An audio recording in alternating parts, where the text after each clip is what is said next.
मित्रों आज अपन बात करने जा रहे हैं राजस्थान के अंदर वन्य जीव अभ्यारण्य एवं वन संपदा, है ना। स्टार्ट करेंगे अपन दोस्तों वन्य जीवों के साथ, ठीक है। तो टॉपिक है दोस्तों अपना राजस्थान के अंदर वन संपदा। बात करेंगे दोस्तों आज राजस्थान के अंदर वन संपदा की, ठीक है मित्रों। वन संपदा, राजस्थान के अंदर वन संपदा, ठीक है। इस वन संपदा तथा वन्य जीव अभ्यारण्य को अपन दो टॉपिकों के साथ लेकर पढ़ेंगे। एक तो अपन पढ़ेंगे इसके अंदर वन संपदा की, और दूसरा अपन पढ़ेंगे इसके अंदर वन्य जीव अभ्यारण्यों की, ठीक है। वन संपदा की अपन बात करें कि सबसे पहले तो अपन बात करते हैं कि वन होते क्या है दोस्तों, है ना। सबसे पहले अपन बात करते हैं इसके इतिहास की, कि सर भारत के अंदर, है ना, राजस्थान के अंदर इसका इतिहास क्या रहा है भाई। देखिए दोस्तों, पृथ्वी को, है ना, पूरे पृथ्वी को 9.5% कौन घेरे हुए हैं भाई, वन घेरे हुए हैं। पूरे पृथ्वी को 9.5% पर वनों के द्वारा ये पृथ्वी घिरी हुई है। यानी अपन बात करें कि पूरी संपूर्ण जो पृथ्वी है, उस पृथ्वी के अंदर, संपूर्ण पृथ्वी के अंदर जो 9.5% भाग है वो किसका है दोस्तों, वनों का है ना। इन्हीं वनों की अपन बात करें तो भारत की 80%, भारत की 80% जो वनस्पतियां हैं वो इन वनों के अंदर पाई जाती है। भारत की जो 80% जो वनस्पतियां हैं वो किसके अंदर पाई जाती है भाई, वनों के अंदर पाई जाती है। राजस्थान की अपन बात करें, राजस्थान के अकॉर्डिंग वनों की अपन बात करें तो राजस्थान के अंदर बाकी राज्यों की तुलना में राजस्थान के अंदर वनों की क्या पाई जाती है भाई, कमी पाई जाती है। राज्य में अपन बात करें तो वनों की क्या पाई जाती है भाई, कमी पाई जाती है। सर कमी क्यों पाई जाती है, देखिए इस प्रकार से अपन बात करें तो ये आ जाता है अपना राजस्थान, है ना। इस प्रकार से अपन बात करें तो ये आ जाता है अपना राजस्थान। और इस राजस्थान की अपन बात करें तो राजस्थान के पश्चिम भाग में सर्वाधिक क्या है भाई, रेगिस्तानी भाग है, यानी क्या है दोस्तों, मरुस्थलीय भाग है। और इस मरुस्थलीय भाग की अपन बात करें तो इस मरुस्थलीय भाग के अंदर क्या है भाई, रेगिस्तान है, पूरा रेगिस्तान से घिरा हुआ है। इसी प्रकार यहाँ पर दोस्तों क्या पाई जाती है, वनों की कमी पाई जाती है। वनों की क्या पाई जाती है भाई, कमी पाई जाती है। लेकिन इस पश्चिमी रेगिस्तान में अपन बात करें, जो रेगिस्तान में उगने वाली जो घास या वन की अपन बात करें तो भी इसके अंदर भाई प्रमुख पाई जाती है। जैसे अपन बात करेंगे सेवन की, धामन, कंजन, अरड़, है ना। और दोस्तों कौन कौन सी है, नागफनी, खेर, थूर, इस प्रकार की जो वनस्पतियां पाई जाती है वो किस किस कहां पर पाई जाती है, राजस्थान के पश्चिम भाग में, ठीक है। उसी प्रकार अपन राजस्थान की बात करें तो इस राजस्थान के दक्षिणी पूर्वी तथा इस अरावली पर्वतमाला की बात करें तो यहां पर वनों की क्या पाई जाती है भाई, बहुतायत, यानी अधिक रूप में यहाँ क्या पाए जाते हैं भाई, वन पाए जाते हैं राजस्थान के अंदर। तो राजस्थान के पश्चिम भाग में तो वनों की क्या पाई जाती है, कमी पाई जाती है। मरुस्थलीय क्षेत्र होने के कारण यहाँ पर वनों की क्या है, कमी, ठीक है। दक्षिणी पूर्वी तथा अरावली पर्वतमाला की अपन बात करें तो यहाँ पर वन सघन रूप में पाए जाते हैं भाई, ठीक है। तो तो बात करते हैं दोस्तों वन संपदा की, है ना। इसी प्रकार अपन बात करते हैं आगे। देखिए मित्रों, बात करते हैं इस वन संपदा के अंदर, नेक्स्ट बात करते हैं तो एक बात आती है भाई भारतीय वन सर्वेक्षण विभाग, है ना। इसी वन संपदा के अंदर अपन बात करें तो भारतीय वन सर्वेक्षण विभाग। सर ये भारतीय वन सर्वेक्षण विभाग है क्या, देखिए सर्वेक्षण विभाग, इस भारतीय वन संरक्षण विभाग की अपन बात करें तो इसकी जो स्थापना की गई थी वो स्थापना की गई थी सन 1980 में, है ना। इस भारतीय वन संरक्षण विभाग की अपन बात करें तो इसकी स्थापना की गई थी सन 1980 के अंदर। इस भारतीय वन संरक्षण विभाग का जो कार्य है कि भारत के अंदर प्रत्येक 2 वर्ष के अंदर, है ना, भारतीय वन रिपोर्ट तैयार करता है कि भारत के अंदर वनों का प्रतिशत कितना है, कौन कौन सी वनों की भारत के अंदर वृद्धि हुई है, कमी हुई है। ये सब लेखा जोखा किसके द्वारा किया जाता है, भारतीय वन संरक्षण विभाग के द्वारा।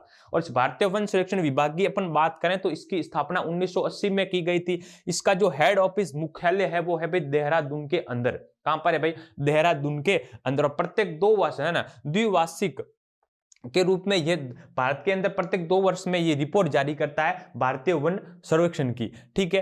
नेक्स्ट बात कर रहे हैं इस भारतीय वन सर्वेक्षण विभाग की, तो भारत के अंदर अब तक कुल 15 रिपोर्ट जारी कर चुका है। कितनी जारी कर चुका है ये भारत के अंदर, ये विभाग अभी तक 15 रिपोर्ट जारी कर चुका है। वर्तमान में अपन बात करें तो वर्तमान में 15वीं रिपोर्ट थी जो 2017 के अंदर जारी की गई थी। देखिए दोस्तों, है ना, इसकी अपन बात करते हैं भारतीय वन संरक्षण विभाग की, कि सर इसकी स्थापना की गई थी सन 1980 में। स्थापना कब की गई थी, 1980 में इसकी स्थापना की गई थी, है ना। और इस भारतीय वन संरक्षण विभाग की अपन बात करें तो इसका जो मुख्यालय है है ना, इसके मुख्यालय की बात करें तो ये स्थित है भाई देहरादून के अंदर, देहरादून में। इसके मुख्यालय की अपन बात करें तो ये स्थित है भाई देहरादून में, ठीक है जी। और भारतीय वन संरक्षण विभाग की अपन बात करें कि सर इसका कार्य क्या है ना, इसका कार्य क्या है, तो प्रत्येक 2 वर्ष है ना, इसके द्वारा प्रत्येक 2 वर्ष में भारतीय वन रिपोर्ट तैयार करना, भारतीय वन रिपोर्ट तैयार करता है, ये भारतीय वन रिपोर्ट तैयार करता है भाई भारतीय वन संरक्षण विभाग, ठीक है। इसकी जो पहली रिपोर्ट जारी की गई थी, वो पहली रिपोर्ट जारी की गई थी सर 1987 के अंदर। पहली रिपोर्ट कब जारी की गई थी? 1987 के अंदर इसकी पहली रिपोर्ट जारी की गई थी इसके द्वारा, ठीक है। इसी भारतीय वन संरक्षण विभाग की बात करें तो अब तक इसके द्वारा 15वां है ना, 15वीं, इसके द्वारा अब तक 15 रिपोर्ट जारी कर चुका है। कितनी रिपोर्ट जारी कर चुका है भाई?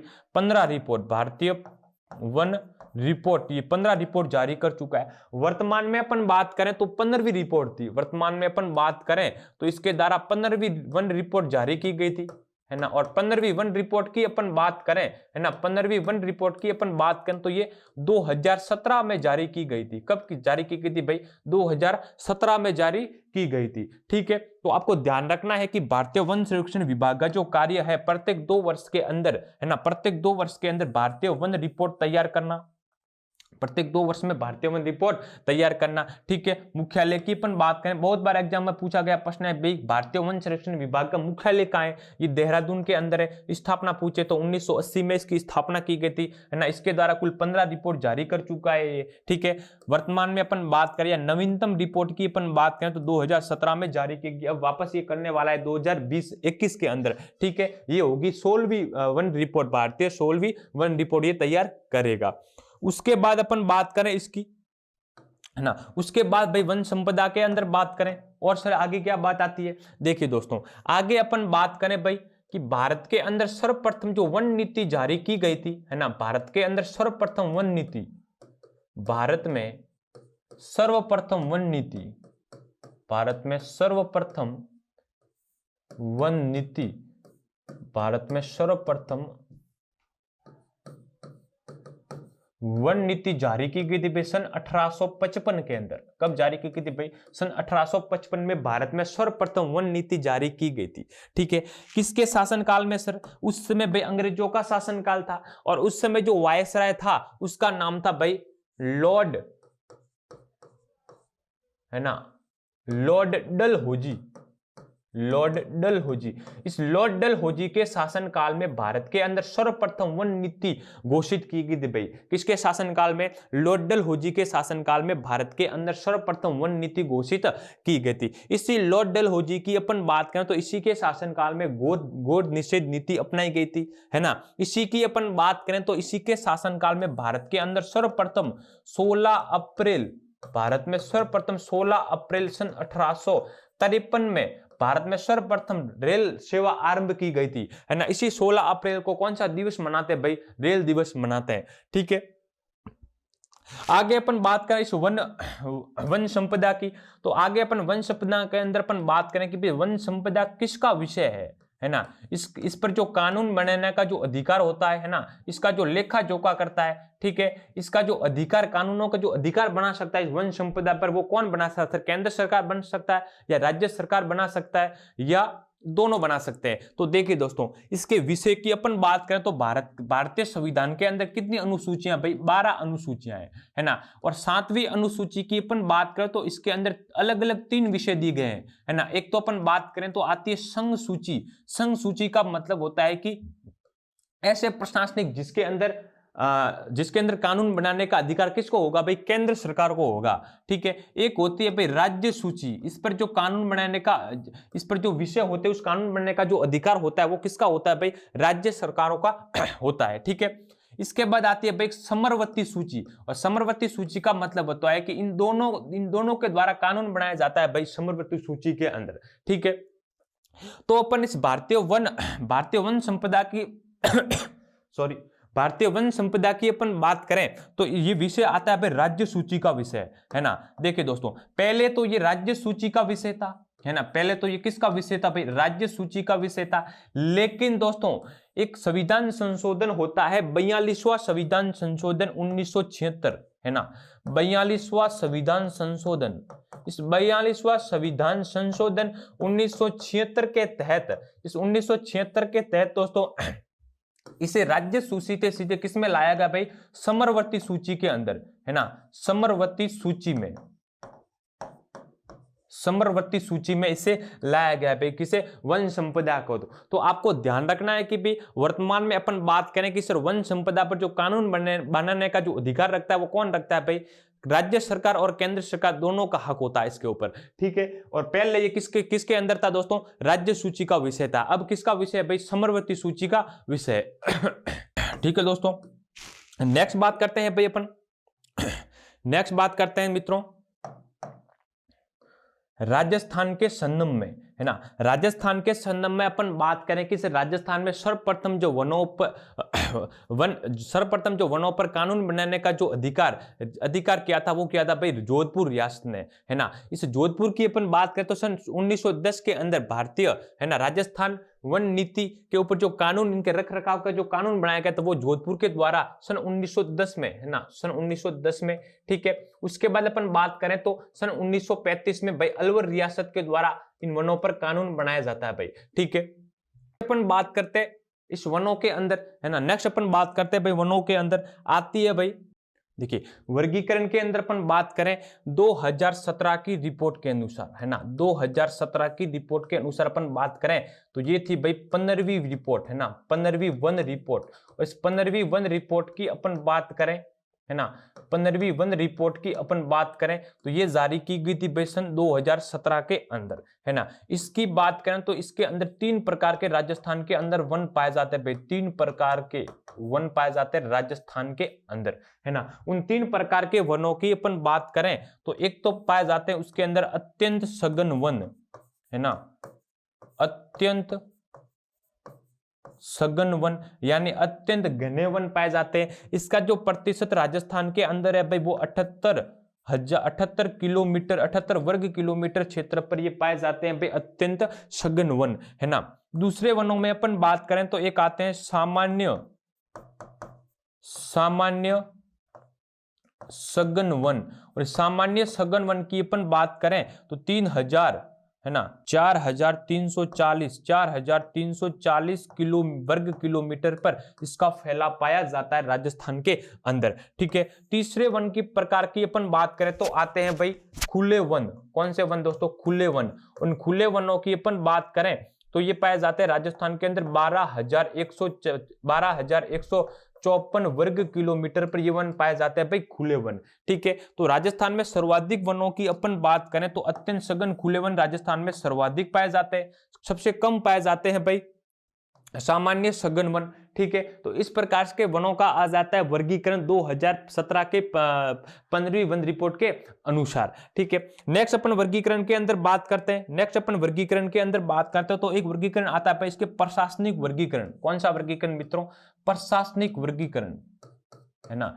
इसके प्रशासनिक वर्गीकरण की अपन बात करें कि प्रशासनिक वर्गीकरण होता क्या है ना। इस प्रशासनिक वर्गीकरण मतलब होता है कि सरकार के द्वारा इसका जो वर्गीकरण किया गया था वो वर्गीकरण कहलाता है भाई प्रशासनिक वर्गीकरण, ठीक है। इस प्रशासनिक वर्गीकरण के अंदर अपन बात करें तो इसके अंदर भी वनों को कितने भागों में बांटा गया है, 3 भागों में बांटा गया है। कितने भागों में बांटा गया भाई, 3 भागों के अंदर इसको वनों को बांटा गया है। कौन कौन से सर 3 भाग, देखिए इन 3 भागों की अपन बात करें तो एक भाग को कहा जाता है, एक वन को कहा जाता है आरक्षित वन, है ना, आरक्षित वन, ठीक है जी, आरक्षित वन। एक वन की अपन बात करें तो आते हैं भाई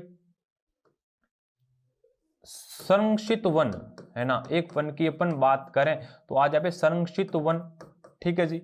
तीसरे वनों का जो प्रकार है वो आता है भाई अवर्गीकृत वन, है ना, अवर्गीकृत वन, ठीक है जी। आरक्षित वन, संरक्षित वन और अवर्गीकृत वन। आरक्षित वनों की अपन बात करें कि राजस्थान के अंदर 2017 की रिपोर्ट के अनुसार राजस्थान में ये वनों का प्रकार या वनों का क्षेत्रफल कितना है भाई, है ना। राजस्थान में अपन बात करें तो ये पाए जाते हैं राजस्थान के अंदर 38.11%, 38.11% पाए जाते हैं कौन से वन भाई? आरक्षित वन। ठीक है, संरक्षित वनों की अपन बात करें तो ये पाए जाते हैं राजस्थान के अंदर भी 55.64%, 55.64% राजस्थान के अंदर संरक्षित वनों का क्षेत्र है या फैलाव है। अवगीकृत वनों की अपन बात करें तो 6.25% पर इसका फैलाव है भाई, अवगीकृत वन। ठीक है जी। अब आरक्षित वन होते क्या है? ऐसे वन है ना, ऐसे वन जिन पर पशु चराई तथा वृक्षों की कटाई क्या हो दोस्तों? वर्जित हो, है ना। ऐसे वन जहां पर वनों की कटाई तथा पशु चराई क्या हो? वर्जित हो, ऐसे वन क्या कहलाते हैं भाई? आरक्षित वनों की श्रेणी में आते हैं। ठीक है, उन आरक्षित वनों की अपन बात करें तो वृक्षों की कटाई, वृक्षों की कटाई तथा पशु चराई, पशु चराई वर्जित हो, पशु चराई क्या हो दोस्तों? वर्जित हो, वो वन कैसे है भाई? आरक्षित वन। उस आरक्षित वनों के अंदर अपन बात करें कि सर कौन कौन से आरक्षित वनों के अंदर आते हैं भाई? एक तो अपन बात करें तो आते हैं भाई राष्ट्रीय उद्यान, और इस राष्ट्रीय उद्यान की अपन बात करें, है ना, तो इस पर जो अधिकार होता है, कानून बनाने का जो अधिकार है वो केंद्र सरकार को होता है। ठीक है, तो राष्ट्रीय उद्यान के अंदर जो भी पेड़ पौधे होते हैं, है ना, उन पर एक तो क्या होती है? रोक होती है काटने की। ठीक है, पशु चराई की इस पर रोक होती है काटने की। ठीक है, दूसरी अपन बात करें तो आते हैं वन्य जीव अभ्यारण्य, है ना, वन्य जीव अभ्यारण्य। ये भी किस श्रेणी के अंदर आते हैं भाई? वन, ये भी आते हैं आरक्षित वनों के अंदर। तीसरा आता है आखेड़ निषेध क्षेत्र और जैव मंडल। ठीक है, ये आते हैं आरक्षित वन जिसके अंदर पशु चराई तथा वनों की कटाई पर रोक होती है, वर्जित होते हैं। ठीक है, संरक्षित वनों की अपन बात करें तो ये वन कैसे होते हैं भाई? आंशिक वन होते हैं। कैसे वन होते हैं दोस्तों? आंशिक वन होते हैं। ठीक है, पेड़ पौधों तथा पशु चराई तो यहाँ पर इन पर रोक होती है, वर्जित होते हैं, लेकिन वनपाल की सहायता से इनको दोस्तों काटा जा सकता है। वनपाल की सहायता से, वनपाल की आज्ञा से इनको दोस्तों पशु चराई भी की जा सकती है और इसे काटा भी जा सकता है। ठीक है, अवगीकृत वन की अपन बात करें तो अवगीकृत के अंदर अपन बात करें तो ये खुले वन होते हैं, यानी इसको पशु चराई भी कर सकते हैं और वनों को काट भी सकते हैं। ठीक है, लेकिन अवगीकृत वनों के अंदर अपन बात करें तो एक आता है भाई ओरण, यानी देवताओं के जो आसपास का जो क्षेत्र होता है ना, जिसे पवित्र वन कहा जाता है ना, उसको अपन उसकी आज्ञा से ही काट सकते हैं ना। तो ध्यान रखना, अवगीकृत वन के अंदर भी। संरक्षित वन के अंदर एक तो आता है भाई मृगवन, है ना, मृगवन आता है संरक्षित वन के अंदर। तो ये भाई था वर्गीकरण किसका? प्रशासनिक वर्गीकरण वनों का। ठीक है, आगे अपन बात करते हैं वनों के अंदर एक और वर्गीकरण आता है, उस वर्गीकरण का नाम है भाई, देखिए दोस्तों, आगे अपन बात करते हैं इसके वर्गीकरण के अंदर ना, आगे अपन बात करते हैं वर्गीकरण के अंदर भाई वनों का भौगोलिक वर्गीकरण, वनों का भौगोलिक वर्गीकरण, भौगोलिक वर्गीकरण, वनों का भौगोलिक वर्गीकरण। ठीक है जी, वनों के भौगोलिक वर्गीकरण की अपन बात करें तो इससे 5 भागों के अंदर बांटा गया। कितने भागों के अंदर बांटा गया भाई?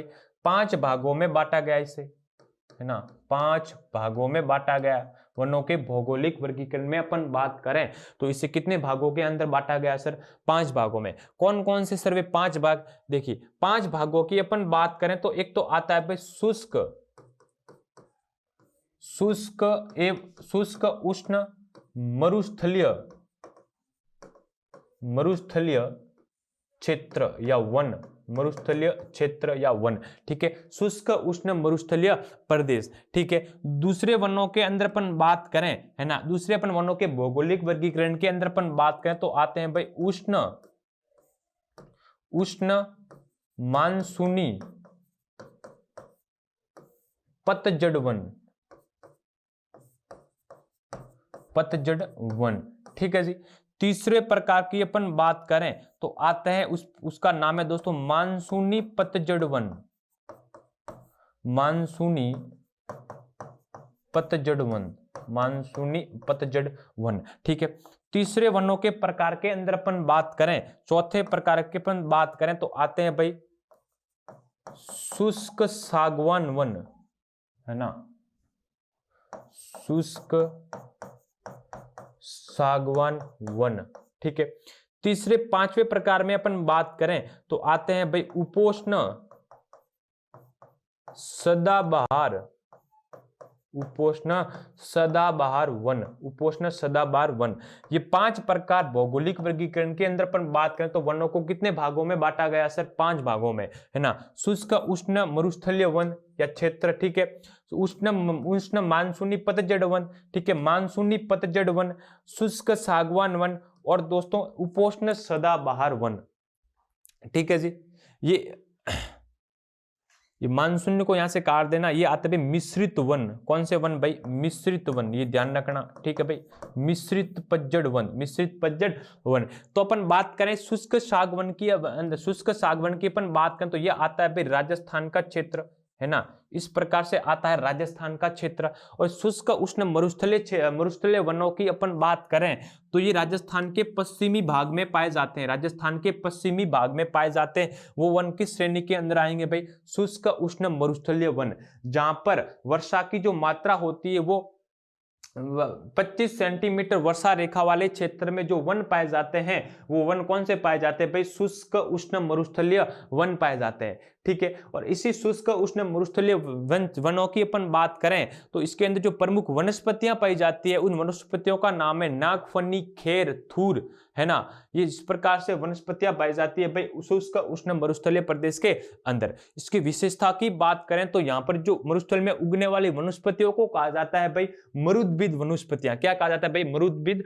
वनस्पतियां कहा जाता है ना। इसके अंदर जो अपन क्षेत्र की बात करें तो क्षेत्र तो अपन बात करें पश्चिमी राजस्थान के जिले, जैसे अपन बात करें जैसलमेर, बाड़मेर, है ना, जोधपुर, दक्षिणी गंगानगर, है ना। और उसके बाद अपन बात करें चूरू, बीकानेर, बीकानेर भी आएगा इसके अंदर, ठीक है। इस प्रकार से जिले आते हैं इसके अंदर शुष्क उष्ण मरुस्थलीय वनों के अंदर, ठीक है। दूसरा जो वनों का प्रकार है भाई वो आता है उष्ण मानसूनी पतझड़ वन, उष्ण मानसूनी पतझड़ वन। इन वनों की अपन बात करें तो ये अर्ध शुष्क प्रदेश के अंदर वन आते हैं भाई। कहां पर आते हैं? ये अर्ध शुष्क मरुस्थलीय क्षेत्र में ये वन पाए जाते हैं। जिनके अंदर अपन क्षेत्र की बात करें तो एक तो क्षेत्र आता है इसके अंदर चूरू, सीकर, नागौर, झुंझुनू, ये प्रकार, ये सारे के सारे जिलों के अंदर ये कौन से वन पाए जाते हैं? शुष्क मानसूनी पतझड़ वन। तथा इसकी विशेषता की बात करें, है ना, यहाँ इसकी वनस्पति की बात करें तो यहाँ पर जो वनस्पतियां पाई जाती है वो वनस्पतियां पाई जाती है रोहिडा, बूर, है ना, बेर, ये सारी की सारी जो वनस्पतियां पाई जाती है वो वनस्पतियां किसमें पाई जाती है भाई? अर्ध शुष्क मरुस्थलीय पतझड़ वन के अंदर पाई जाती है क्षेत्र में, ठीक है। तीसरा जो प्रकार होता है वो मिश्रित पतझड़ वन, है ना, मिश्रित पतझड़ वन। ये भी अपन बात करें तो अरावली के क्षेत्र में ये मिश्रित पतझड़ वन पाए जाते हैं। चौथे की अपन बात करें तो शुष्क सागवान वन। उन शुष्क सागवान वनों की अपन बात करें तो यहां पर जो क्षेत्र आता है वो आता है दक्षिणी जिले। दक्षिणी जिलों की अपन बात करें तो बांसवाड़ा, डूंगरपुर, यहाँ पर जो पाए जाते हैं वो शुष्क सागवान वन पाए जाते हैं। और शुष्क सागवान के अंदर अपन वनस्पतियों की बात करें तो सागवान के वन, सालर वन, शीशम, ये सारे के सारे किसके अंदर पाए जाते हैं भाई? शुष्क सागवान वन। उपोष्ण सदाबहार की वन की अपन बात करें तो ये भी दक्षिणी राजस्थान में अपन बात करें, सॉरी दक्षिणी पूर्वी जिलों में अपन बात करें तो हाड़ौती प्रदेश के अंदर कोटा, बूंदी, झालावाड़ के अंदर ये पाए जाते हैं भाई उपोष्ण सदाबहार वन, ठीक है। तो ये था पे अपने वनों का भौगोलिक वर्गीकरण। उसके बाद वनों के अंदर अपन बात करते हैं एक एक वनस्पति की बात करते हैं, एक एक घासों की बात करें कि राजस्थान के अंदर किस किस क्षेत्र में कौन कौन सी घासें पाई जाती है ना, कौन कौन सी सुगंधित घासें, इसका उपयोग मानव में किस प्रकार से किया जाता है भाई, है ना, इन वनस्पतियों या घासों का उपयोग।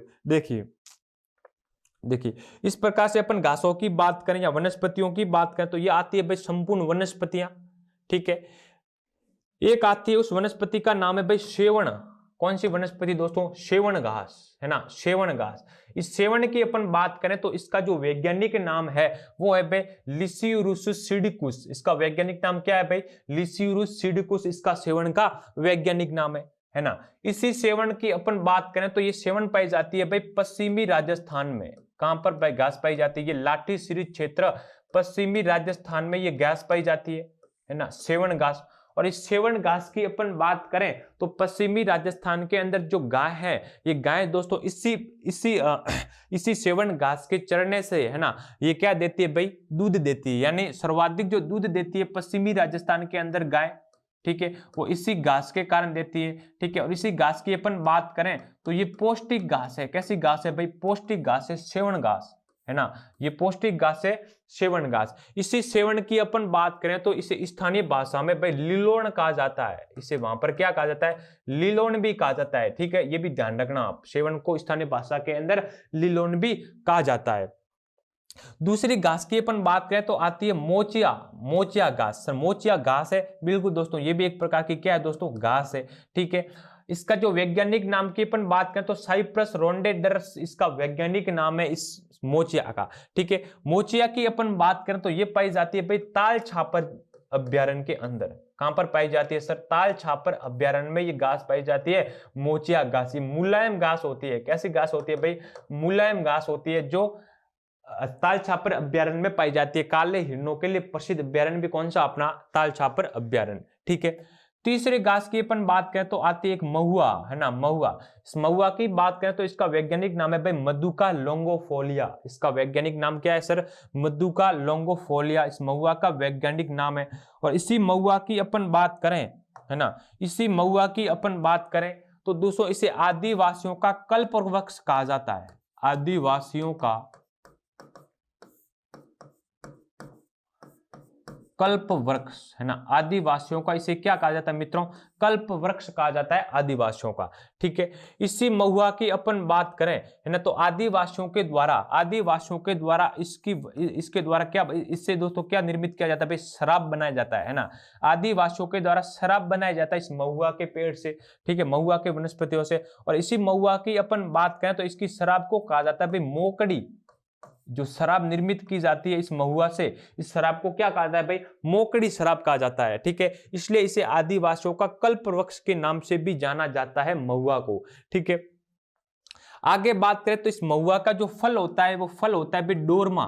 इस महुआ के जो फल होता है इस फल को कहा जाता है भाई डोरमा कहा जाता है ना। और इसी डोरमा की अपन बात करें, इसके फल की बात करें तो इसका फल का उपयोग किया जाता है भाई साबुन बनाने में किया जाता है। इसका उपयोग किसके लिए किया जाता है भाई? साबुन बनाने में इसका उपयोग किया जाता है। ठीक है, चौथे की अपन बात करें तो एक आती है खेर, है ना। क्या भाई? खेर। इस खेर की अपन बात करें तो इसका वैज्ञानिक नाम है भाई अकेसिया कटेचू। इसका वैज्ञानिक नाम सर क्या है? अकेसिया कटेचू इसका वैज्ञानिक नाम है ना। इसी खेर की अपन बात करें तो इसका एक अन्य नाम है कत्था, है ना, कत्था। इसी खेर की अपन बात करें तो एक जनजाति, उस जनजाति का नाम है भाई कथोड़ी जनजाति। कौन सी जनजाति भाई? कथोड़ी जनजाति। इसी कथोड़ी जनजाति के द्वारा खेर की छाल से, है ना, खेर की छाल से हांडी पद्धति द्वारा दोस्तों कत्था तैयार किया जाता है। हांडी पद्धति द्वारा क्या तैयार किया जाता है मित्रों? कत्था तैयार किया जाता है। ठीक है, आगे अपन बात करें, एक आती है वनस्पति के अंदर तेंदू।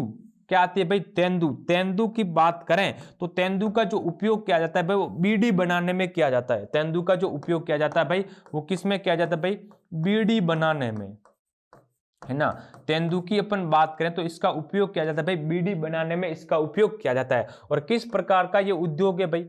वनस्पति आधारित उद्योग है ना। वनस्पति आधारित उद्योग कौन सा? अपना बीड़ी उद्योग। ठीक है, तो आपको ध्यान रखना है, इस तेंदू की अपन बात करें तो इसकी जो पत्तियां होती है इस पत्ती को कहा जाता है भाई टीमरू। क्या कहा जाता है भाई? टीमरू। इस टीमरू का जो इसकी पत्तियों का जो उपयोग किया जाता है वो बीड़ी बनाने में किया जाता है। ठीक है, आगे अपन बात करें तो आती है पलाश। पलाश, सर पलाश क्या है? देखिए, पलाश की अपन बात करें तो इसका वैज्ञानिक तो नाम है दोस्तों ब्यूटिया मोनोस्प्रोमा। इसका वैज्ञानिक नाम क्या है सर? ब्यूटिया मोनोस्प्रोमा। और इसी पलाश की अपन बात करें तो ये पलाश राजस्थान में पाया जाता है भाई राजसमंद, है ना, राजसमंद जिले के अंदर ये पलाश पाए जाते हैं, जो वनस्पतियां होती है। ठीक है, इसी पलाश की अपन बात करें तो दोस्तों होली के, है ना, इसी पलाश की अपन बात करें तो होली के दिनों में ये जो पलाश होते हैं, है ना, ये जंगल में रंग बिरंगे पीले पीले फूले इसके खिलते हुए खिलते हैं ना। इसलिए दोस्तों इस पलाश को क्या कहा जाता है? जंगल की आग कहा जाता है। ये भी ध्यान रखना, इस पलाश को क्या कहता है भाई? जंगल की आग। जंगल की आग कहा जाता है इसे, जंगल की आग कहा जाता है इस पलाश को। ठीक है, आगे बात करते हैं खस। खस एक दोस्तों सुगंधित घास है। कैसी घास है मित्रों? सुगंधित घास है ना। इस खस की अपन बात करें तो ये सुगंधित घास है। इस खस का उपयोग किया जाता है भाई इत्र व शराब बनाने में किया जाता है। इत्र व शराब बनाने में, है ना। इस तरह शराब बनाने में जो उपयुक्त वनस्पति या घास की अपन बात करें तो वो कौन सी है भाई, खस है। ठीक है, खस के बाद अपन बात करें तो एक आती है बांस, और इस बांस की अपन बात करें तो विश्व की सबसे लंबी घास है, विश्व की सबसे लंबी घास है, विश्व की सबसे कैसी है दोस्तों, लंबी घास है। ठीक है, ये भी ध्यान रखना। पहले बांस को दोस्तों वृक्षों की श्रेणी में रखा गया था, लेकिन इसको दोस्तों अब किसके श्रेणी में रखा गया है, इसको घास की श्रेणी में रखा गया है। ठीक है, क्योंकि बांस से दोस्तों लोगों का, आदिवासी लोगों का जीवन गुजारा बांस से चलता है। ठीक है, इसी के द्वारा दोस्तों अलग अलग प्रकार के उद्योगों में इसका उपयोग किया जाता है। जैसे अपन बात करें तो लकड़ी बनाने के अंदर जो पुलिस के डंडे होते हैं वो भी बांस के बने हुए होते हैं। ठीक है, टोकरियां वगैरह किसकी बनी होती है दोस्तों, बांस की बनी होती है। ठीक है, वनस्पति पेड़ पौधों को तो काटना वर्जित है। ठीक है, इसी प्रकार घास है तो घास को सन्नी में इसे रखा कर इसको कभी इसे किसे काट सकते हैं। ठीक है, आगे अपन बात करें तो आता है रोइडा, है ना। इस रोइडा की अपन बात करें तो इसके वैज्ञानिक नाम आता है भाई टिकोमेला अंडुलेटा। वैज्ञानिक नाम इसका क्या है सर, टिकोमेला अंडुलेटा वैज्ञानिक नाम है रोइडा का। इसी रोइडा की अपन बात करें तो इससे राजस्थान की